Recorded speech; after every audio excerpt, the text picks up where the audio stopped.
Hello everyone, Lawrence here from Unicorns with the weekly tech and hardware show. It's already our third episode. I took a lot of feedback from the previous one, which had really horrible sound quality. Hopefully that's fixed now. I also positioned the laptop out of the way because someone recommended me to do that.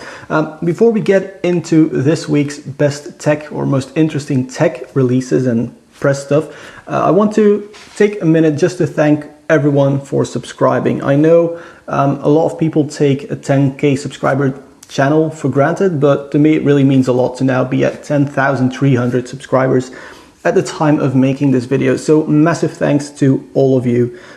If you want to win something because I reached 10K, there is a giveaway going on, which you can find on the channel. So go and check that out.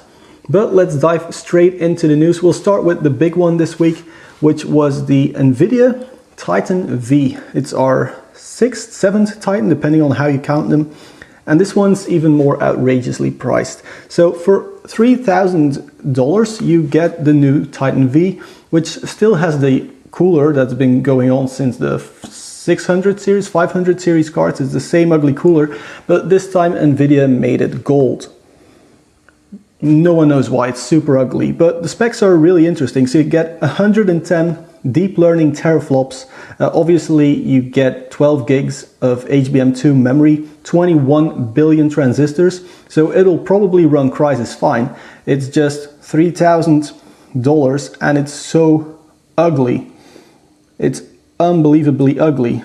Moving to a next ugly product. First, I'm going to show you the Jonsbo UMX4. This is probably, or at least in my opinion, one of the best looking computer cases ever made. I would have bought one already if it wasn't for the horrible PR people at Jonsbo. So the UMX4 is an ATX case, but there are a few tiny little issues with it. For example, it would only fit 120mm fans, not 140s, and cooling is done rather poorly. I did a build in the UMX1 Plus for a buddy of mine. You can check that out as well on the channel. It was actually a really fun, really difficult build. But I was waiting for a new version, something updated, better airflow, and hopefully 140mm fan support. So then Jonsbo released the UMX5, which, I don't know, it looks super tacky. Now on picture here I have the white model. I'll put it next to the black model, which is so tacky looking. It should be banned to still do black and red computers, although I'm currently reviewing one. It's over there somewhere in a corner. But I was just expecting so much more. The UMX4 was super stylish. All the other UMX cases are, and then Jonsbo does this. Super ugly. And to make stuff worse, the cooling hasn't improved. The internals are basically still the same. It's only 120mm fan support, so no luck with my radiators or my air coolers that I would like to use. So I'm afraid I'll have to pass on this case as well. Hopefully the UMX6 or UMX4 Plus will finally, be interesting enough for me to buy. But I do love the look of this beautiful UMX4. Wish I had one. Now, getting away from just the PC stuff, Razer is now working together with Ignition Design Labs, and they're doing a router with gaming grade Wi-Fi. Now, I already had a look at a gaming router from Linksys, the WRT32X. Again, you can win it in the giveaway.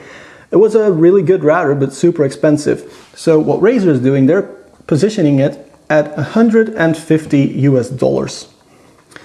For that, you get 4 LAN ports, a WAN port, and dual USB 2 ports. That's basically it. It's a very small device. It's a very simple looking device. So it's an interesting one. Now Razer is doing basically everything. I wonder what the next thing is. Maybe there will be a Razer car or finally a Razer toaster, who knows. And then our next bit of news. We all know that there was this massive issue with the new 8th gen Intel CPUs not working on Z170 and Z270 for apparently no reason whatsoever. Then there was the whole ASUS situation where the ASUS dude explained that it was because of power delivery, and basically Intel saying no, you can't do it because it may not work for the higher end processors. Well, now someone actually got an i3 8350K to run on a Z170 motherboard. This is just like a normal dude with a lot of knowledge of computer bits, and he was able to make this work, which makes me think that if Intel would have allowed motherboard manufacturers, they would all have supported all the CPUs at all times. It's really interesting that this person was able to do this, and hopefully he can get it to work more reliably and to have all the functionality of the 8 gen CPUs, because it's a really interesting development. And it once again shows that Intel is going, our 8th gen CPUs are faster than Ryzen, so we can just do whatever. And that's not something that I like to see. And then our final bit of news comes in 3, and it's something that I'm super excited about. As you can see, I love thin and light laptops and then have a massive desktop PC at home. It's now possible to go even thinner, longer battery life, because basically we're putting Snapdragon 835, so high-end smartphone CPUs, into laptops. HP is doing it with the NVX2, and there's also an Asus model, the Nova Go. And both of these have the Snapdragon 835 CPU. They're very interesting designs, super thin, 22 hours of battery life, which, that's the dream, right? 22 hours of battery life. And all of this is possible thanks to Microsoft 10 for ARM. So what it does is your normal Windows experience and certain apps and all the frameworks, or some of the frameworks, they run on ARM natively. There's no problem whatsoever. And then, and I'll just put this little graph on the screen as well, and then to emulate x86 so that you can basically run any software on it, although I really have my doubts on running games on these, to then support running normal Windows XA files on this stuff that use x86 programming.